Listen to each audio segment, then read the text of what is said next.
মানুষের জীবন সবসময় ন্যায় আর অন্যায়ের মাঝে ঘুরপাক খেতে থাকে। প্রত্যেক মানুষের মনে হয় কোথাও না কোথাও তার সাথে অন্যায় হচ্ছে। কেউ বলেন যে ভাগ্য আমার সাথে অন্যায় করেছে, কেউ আবার বলেন এই সংসার আমার সাথে অন্যায় করেছে। আর প্রত্যেকেই ন্যায় বিচার চাইতে বৈঠক দাবি করে বসেন। কখনো এই বিচার গৃহে যান, আবার কখনো ওই বিচার গৃহে। যদি সত্যি কথা বলি, এই সংসারের সব থেকে বড় বিচার গৃহ আপনার কাছেই রয়েছে, আপনার মন। আপনার মনই হলো সব থেকে বড় বিচার গৃহ। এ খুব ভালো করেই জানে কি শুদ্ধ আবার কি অশুদ্ধ, এর শুভ অশুভর জ্ঞান রয়েছে, এ সব জানে। দেখতে গেলে প্রত্যেকটা মানুষ যদি নিজের মনের কথা শোনেন, তাহলে তিনি ভালোভাবেই বুঝতে পারবেন তিনি কি উচিত করেছেন আর কি অনুচিত। দিনে একবার রাত্রে নিদ্রায় যাওয়ার পূর্বে নিজের সাথে বসুন, চোখ বন্ধ করুন আর বিচার করুন আজ আপনি কি উচিত করেছেন আর কি অনুচিত। আপনার মন সঠিক বিচার তখনই করে দেবে। আসুন আমার সাথে ভালোবেসে বলুন, রাধা রাধা। এই সংসারে জয়লাভ করার জন্য, সাফল্য লাভের জন্য শক্তি, ধৈর্য, সাহস, মিত্রদের সঙ্গ, এই সব ছাড়া আর কি আছে যা অত্যন্ত প্রয়োজনীয়? বিশ্বাস। সত্যি কথা বলতে এই বিশ্বাস অত্যন্ত অমূল্য, কিন্তু এটা দুদিক খোলা তলোয়ারের মতো। এটা আপনাকে বলশালীও করে তুলতে পারে, শক্তিশালীও করে তুলতে পারে, আবার দুর্বলও করে তুলতে পারে। কিভাবে? যদি আপনি শুধুমাত্র অন্যের উপরে বিশ্বাস করেন যে ওনারা সবাই আমাকে সামলে নেবেন, আপনার বিশ্বাস শুধুমাত্র অন্যের ওপর, আর সেই বিশ্বাসের ভিত্তিতে আপনি কর্ম করেন, তাহলে আপনি দুর্বলই হয়ে উঠবেন। কিন্তু এই বিশ্বাস যদি আপনি নিজের ওপর রাখেন যে যাই হয়ে যাক না কেন, আমি নিজেকে ঠিক সামলে নেব, আমি আমার পথ বানিয়ে নেব, সব বিপদের সম্মুখীন আমি নিজে হব এবং জীবনে সামনে এগোতে থাকব, তাহলে এই বিশ্বাস আপনাকে বলশালী করবে। এবার সিদ্ধান্ত আপনার যে আপনি কি চান, এই বিশ্বাস আপনাকে বলশালী করবে নাকি দুর্বল। ভেবে দেখুন আর আমার সাথে ভালোবেসে বলুন, রাধা রাধা। এই সংসারে সব থেকে বেশি কঠোর এবং বলশালী ধাতু হলো লৌহ, অর্থাৎ লোহা। হয়তো সেই জন্যই সকল অস্ত্র, সকল শস্ত্র, সকল বাহন যখনই এদের নির্মাণ হয়, তখন সব থেকে বেশি ব্যবহার এই লোহাকে করা হয়।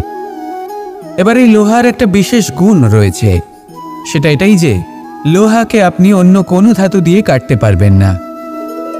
লোহা দ্বারা এই লোহাকে কাটা সম্ভব। এবার এটা কিভাবে সম্ভব? যে লোহাকে কাটতে হবে তাকে গরম করা হয়, যে লোহা দ্বারা কাটতে হবে সেটাকে ঠান্ডা রাখতে হয়, অর্থাৎ ঠান্ডা লোহা দ্বারা গরম লোহা কাটা হয়। এবার এই যুক্তি, তার প্রয়োগ আমাদের জীবনেও করা যেতে পারে। যদি আপনার কাছে শক্তি থাকে, যদি আপনি বুদ্ধিমান হন, আর যদি আপনার মন স্থির হয়, শান্ত হয়, তাহলে এই সংসারকে আপনি বদলাতে পারবেন। কিন্তু যদি আপনি শক্তিশালী হন, বুদ্ধিমান হন, কিন্তু আপনার মন অস্থির হয়, আপনার মন স্থির না থাকে, কোথায় কোথায় আপনি রেগে যান, তাহলে আপনি কখনোই সংসার বদলাতে পারবেন না। যদি পরিস্থিতিকে নিজের মতো গড়ে নিতে হয়, তাহলে ধৈর্য, সংযম এবং স্থিরতার শীতলতাকে আপন করে নিতে হবে। আসুন আমার সাথে ভালোবেসে বলুন, রাধা রাধা। মহাভারতে অনেক যোদ্ধারা অংশগ্রহণ করেছিলেন। সবাই ছিলেন শ্রেষ্ঠ কুলের। কেউ কেউ ছিলেন বড় বড় রাজ্যের রাজা, কেউ কেউ ছিলেন দেবতার পুত্র। এনারা সবাই অংশ নিয়েছিলেন, এনারা সবাই শ্রেষ্ঠ কুলের, প্রত্যেকে ভালো পরিবেশ পেয়েছেন। কিন্তু সেখানেই অন্যদিকে ছিল বারবারিক, অসুরপুত্র বারবারিক। এবং এই অসুরপুত্র বারবারিকই এই সময় দাঁড়িয়ে ভগবান রূপে স্থাপিত হয়ে আছেন, পুজো করা হয় তাকে। কারণটা কি? নির্বাচন। বারবারিক একটি দ্বন্দ্বের মধ্যে ছিলেন। ঠিক যেমন প্রত্যেক যোদ্ধার জীবনে দ্বন্দ্ব এসে থাকে। তখন সে কি নির্বাচন করবে সেটা হলো অত্যন্ত গুরুত্বপূর্ণ। বারবারিকের কাছে এত শক্তি ছিল যে একটিমাত্র বাণ প্রয়োগ করে সবাইকে নাশ করতে পারত। দ্বন্দ্ব ছিল একটাই, যে ও নির্বাচন করতেই পারছিল না কোন পক্ষ হয়ে যুদ্ধ করবে। ওর নির্বাচন ছিল এটাই যে ও কোনো পক্ষের হয়েই যুদ্ধ করবে না, বরং নিজের মস্তক সে দান করবে। আর এই কর্মের কারণে, এই নির্বাচনের কারণে আজকের সময়ে দাঁড়িয়ে ওকে ঘাটুশ্যাম রূপে পুজো করা হয়। মনে রাখবেন, শুধু আপনার ব্যক্তিত্ব গুরুত্বপূর্ণ নয়, আপনি কোথা থেকে আসছেন, কোন কুলে আপনার জন্ম, শুধুমাত্র সেটা গুরুত্বপূর্ণ নয়। সব থেকে বেশি গুরুত্বপূর্ণ হলো আপনার কর্ম, আপনার নির্বাচন। আসুন আমার সাথে ভালোবেসে বলুন, রাধা রাধা। পুরাণে আমরা দেখেছি যে মাতা পিতা কতটা মহান হতে পারেন, কিভাবে শ্রী গণেশ নিজের মাতা পিতাকে পরিক্রমণ করলেন এবং পরম পূজনীয় হয়ে উঠলেন। কিভাবে ভক্ত শ্রবণ নিজের অন্ধ মাতা পিতাকে তীর্থযাত্রায় নিয়ে যাবেন বলে নিজের কাঁধে ওনাদের বসালেন এবং বয়ে নিয়ে গেলেন। এরকম অনেক অমূল্য শিক্ষা আমরা লাভ করে থাকি পুরাণ থেকে। কিন্তু এসব কথা হলো পুরাণের কথা। কথা বলা যাক আমাদের জীবন নিয়ে। আমাদের এই জীবনে আমাদের মাতা পিতা কেন আমাদের কাছে এতটা অমূল্য? কেন আমরা ওনাদের এতটা ভালোবাসি? কেন আমরা ওনাদের এত সম্মান করি? আর কেনই বা ওনাদের এতটা সম্মান করা উচিত? মমতার কারণে। মায়ের মনের এক ধরনের মমতা, পিতারও এক ধরনের মমতা। এই দুইয়ের মমতা ভিন্ন, কিন্তু এনাদের দুজনের মমতার কেন্দ্রবিন্দু হলো ওনাদের সন্তান। মাতা মমতার কারণে সকালে তাড়াতাড়ি উঠে পড়েন, খাবার তৈরি করেন, এটা ভাবেন যে আমার সন্তান যেন অভুক্ত না থাকে।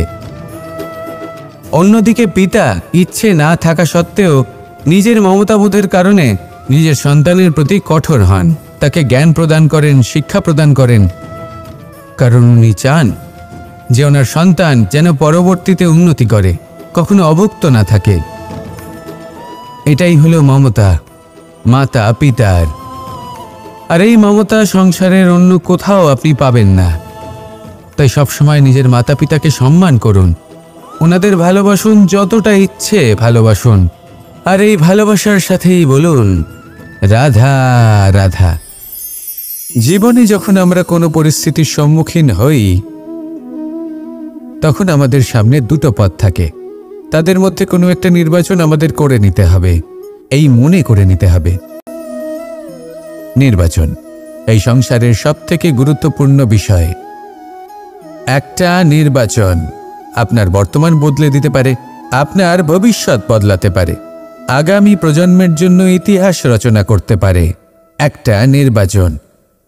এবার দেখুন, যে পরিস্থিতি আপনার সামনে আছে, আপনাকে সেই পরিস্থিতির সম্মুখীন হতেই হবে, সেই কষ্ট সহ্য করতেই হবে, সেই মতোই কাজ করতে হবে। শুধু এই বিষয়টা নির্বাচন করতে হবে যে এই পরিস্থিতির সম্মুখীন হওয়ার সময় আমি কি দুর্বল হয়ে থাকব নাকি আমি শক্তিশালী হয়ে থাকব। এই নির্বাচন এই মনের মধ্যে করতে হবে। আর এই নির্বাচন হলো সবথেকে বেশি গুরুত্বপূর্ণ নির্বাচন। যদি নিজের মনকে শক্তিশালী করে তুলে সেই পরিস্থিতির সম্মুখীন হন, তাহলে কিছুই আপনাকে বাধা দিতে পারবে না। পূর্ণ নিষ্ঠার সাথে, সাহসের সাথে এই মনকে শক্তিশালী করে তুলুন, তাহলে কোনো সংকট আপনাকে না বাধা দিতে পারবে না ভাঙতে পারবে। আপনি নিজে সাফল্যের শিখরে পৌঁছতে পারবেন। আর এই মন প্রসন্ন হয়ে বলবে, রাধা রাধা। একটি হাতির শরীরে কত বল থাকতে পারে সেটা আমরা সবাই জানি। একটা প্রহারেই বিশালাকার প্রাচীর ভেঙে পড়তে পারে, কিন্তু সেটা তখন হয় যখন সেই হাতির নিজের শক্তির বিষয়ে কোনো ধারণা থাকে। যদি সেই হাতিকেই বন্দি করে নেওয়া হয়, তাহলে সেই হাতি তার পরাধীন থাকার অভ্যাস হয়ে যায়।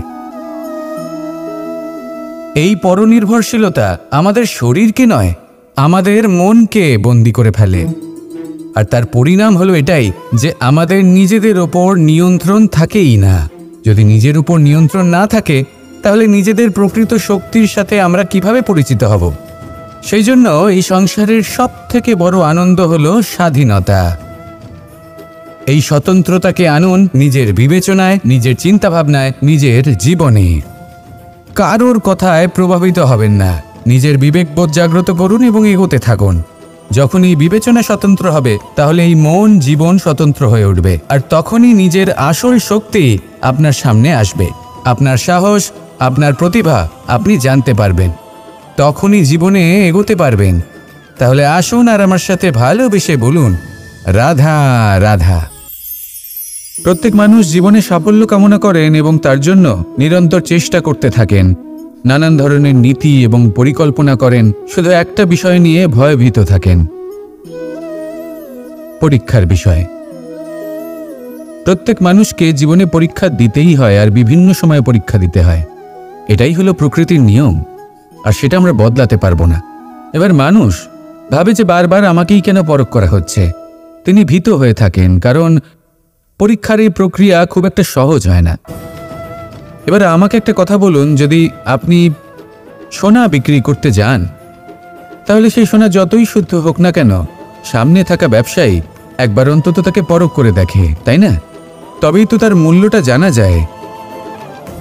আমরা হলাম সেই স্বর্ণের মতো, সময়ান্তরে আমাদেরকেও পরখ করা হবে।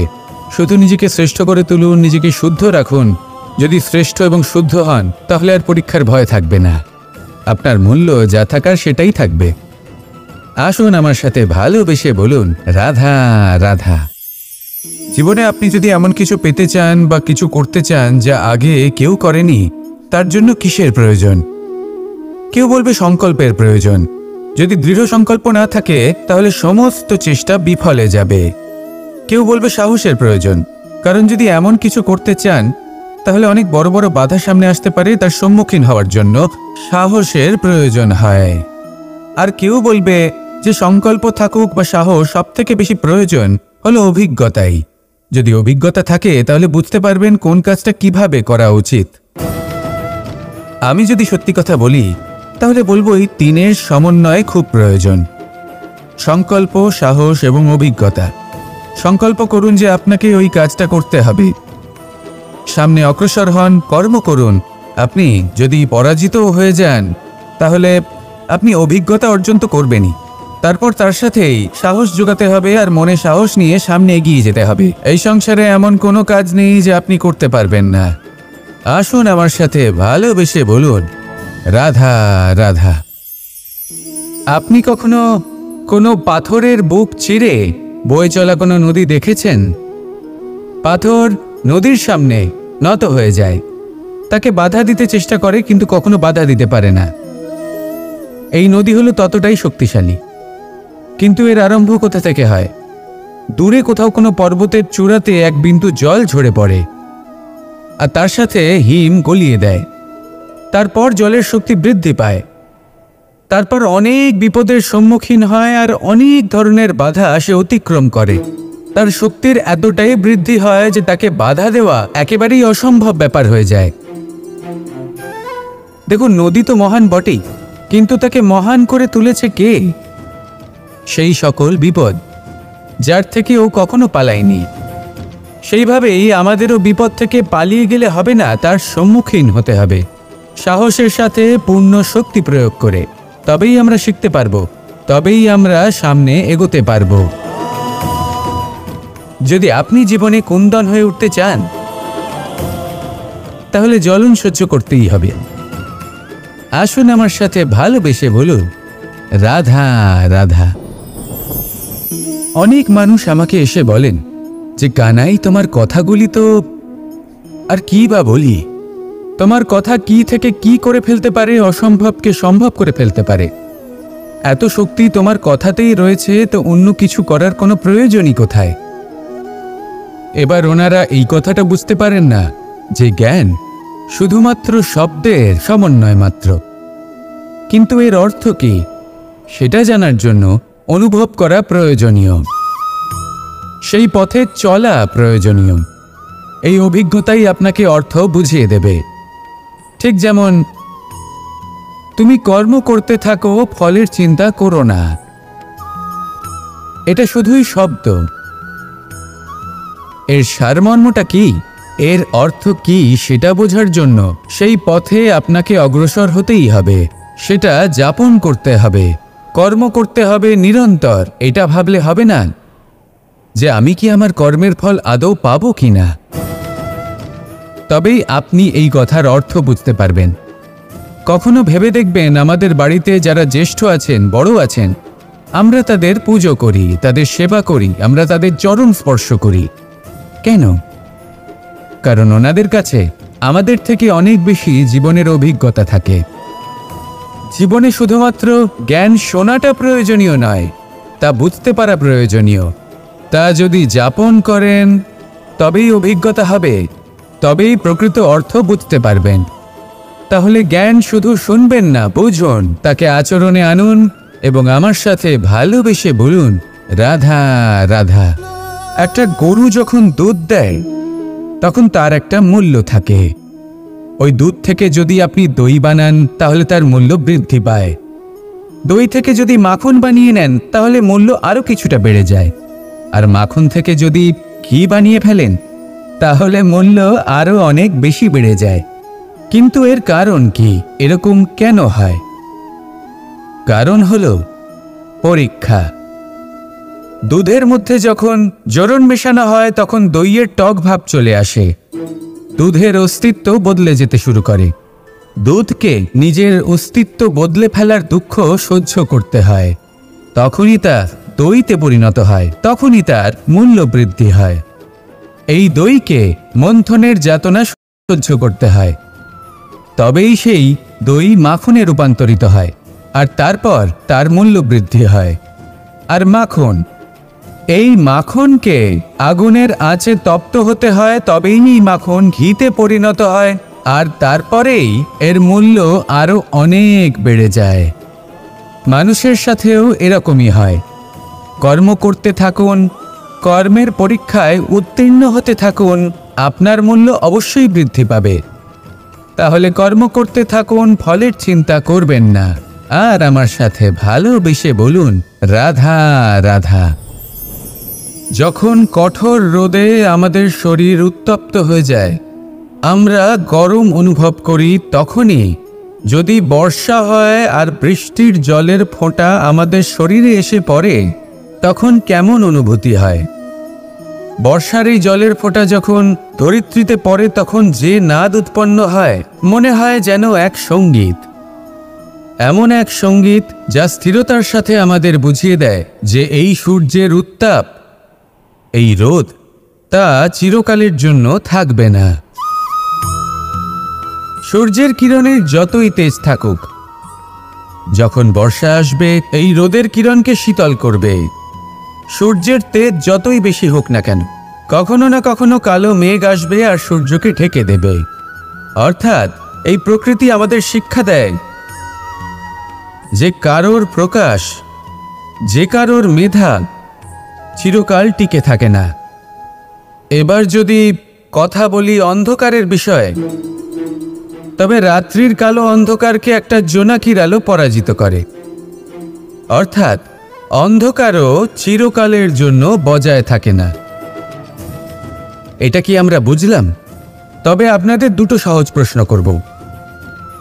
জীবনে যখন কিছুই আপনাদের সাথে চিরকাল থাকবে না, তাহলে অহংকার কি নিয়ে?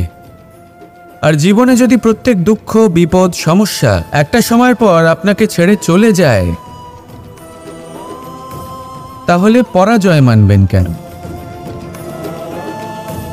এই দুশ্চিন্তা ত্যাগ করুন, এই অহংকার ত্যাগ করুন, আসক্তি ত্যাগ করুন, আর আমার সাথে ভালোবেসে বলুন, রাধা রাধা।